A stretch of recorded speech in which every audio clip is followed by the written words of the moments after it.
1, 2, 3, 4, 5, 6, 7,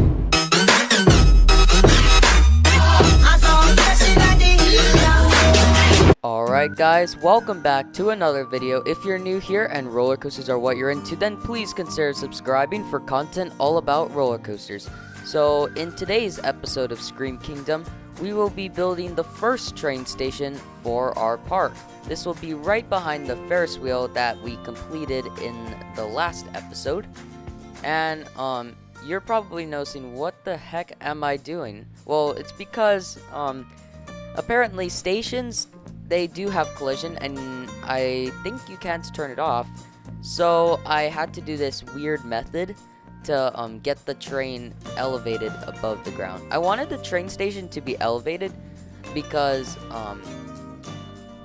it would stand out, I guess, compared to the other stuff in the area. And while that's going on, oh yeah, sorry. This train station is inspired by the, I believe it's called Kings Island and Miami Valley Railroad. Sorry, I don't know if that's the correct name. Hopefully it is. So, this was pretty hard, again, because there were a couple of problems that I ran into while doing it. First problem you're gonna see in a minute, it's the roofs for some reason couldn't align. I really don't know why. I hope they could fix that soon. But you're seeing me like literally right now. I have to use the advanced move tool to get the roofs that couldn't align into its proper place. So that was pretty hard, but eventually with all these problems got solved. And that's why I always gotta remember, and you should remember this too. There will always be a solution to problems in Planet Coaster. You'll just have to find it and work your way around it. So, I'm done with, like, I guess the thing. The next, oh yeah, the other problem I ran into was with the terrain. Because apparently I found out that the only thing that's really difficult to do with the terrain tool in Planet Coaster is to do exactly what I'm doing, which is, very gradual slopes. So, it was pretty hard, but eventually I got it good. I thought this train station was pretty plain. Maybe some other time I'm thinking about dressing it up a little more, making it more beautiful. That'll be for another time though. But so yeah, I got that done. To be honest, I wasn't really very effective in this episode. And that was, I don't know, I really forgot why I wasn't very effective. All I did in this episode is a train station and the scenery around it. That's basically it. But at the end, I will be showing you cinematics of the whole entire park so far, which is not much, by the way. But still, I'm gonna show you the whole entire park in cinematics so far. I chose cinematics to be the thing that ends off our episodes. Unless I finish like a coaster or something, then I'll show a POV of it. But then, like, if it's really laggy, then I won't show it. And that's the thing that I worry about every time I do stuff in Planet Coaster. Since I wasn't very effective in this episode, I thought this would be a great time for me to tell you guys my goals for this park. So, what I noticed in Planet Coaster is that parks don't really focus on trying to have the best coaster lineups and the best parks that will make everyone happy. Their main focus is unnecessary scenery pieces and very highly detailed, high level of theming, but you know, like, okay coaster lineups. So what I wanted to do in this park is I want to gosh, I can't talk today. I want to try and have the best, or one of the best coaster lineups out there. If all goes well, I'm going to have around 11 coasters. 4 of those will be family coasters, the rest will be thrill coasters. The park is mainly, like, most of the park is going to be generic, so kind of like Cedar Fair, like a lot of like buildings that I'm going to use in this park are inspired by Cedar Fair buildings, but in the next episode, you're gonna see that I might do something totally different from what I am going to say. Another thing that I want to focus on with this park is reduce. My computer isn't the best. It's not the best for running Planet Coaster. So, like I said earlier, everything I worry about lag in everything I do. So, you know that you probably noticed that the quality of my Planet Coaster videos are better.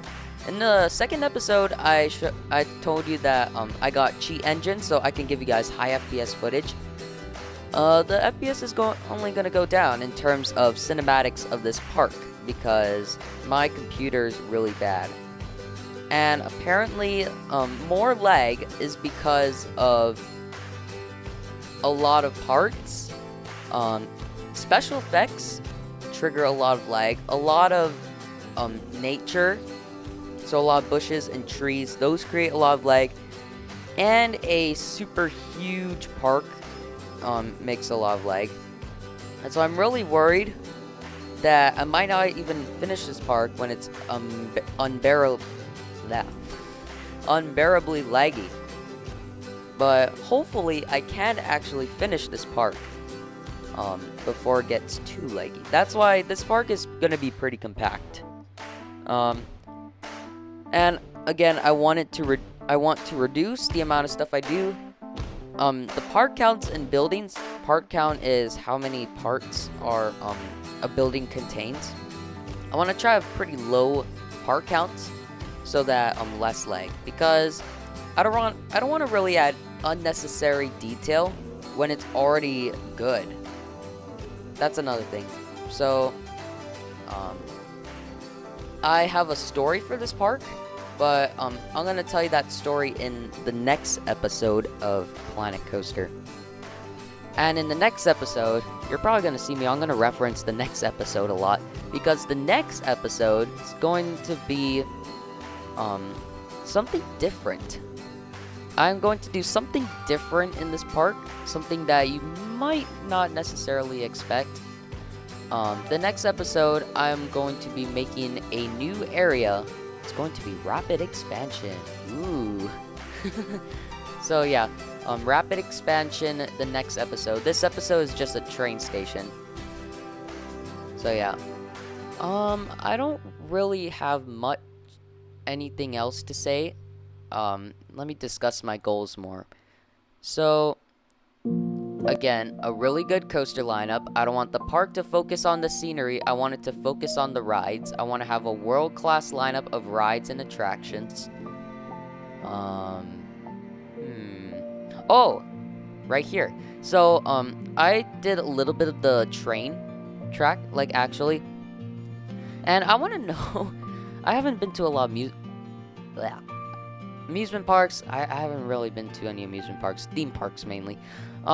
I haven't been to a lot of parks, or in amusement parks and theme parks specifically, but I want to know if this is actually legal. So this train station, I noticed that the dip, because it's elevated, so I wanted to get it to ground level, but I noticed that it's a pretty large dip compared to like other stuff. It's not like roller coaster dip where it's like a drop, but still it seems like a pretty big dip for just a railroad. So I want you to tell me in the comments if you know if that's actually legal. If not, I'll change it. I'll definitely change it, but I just want to know. So yeah, I'm just working on the scenery around it, which means this episode is almost done. So yeah, my goals for the park is to have a Cedar Fair-like amusement park that's compact. I like to reduce the amount of pieces that I want to use and have a world-class lineup of rides, attractions, and roller coasters. So yeah, this episode is done. I will show you cinematics of the park. Thank you for watching, and I'll see you all next time.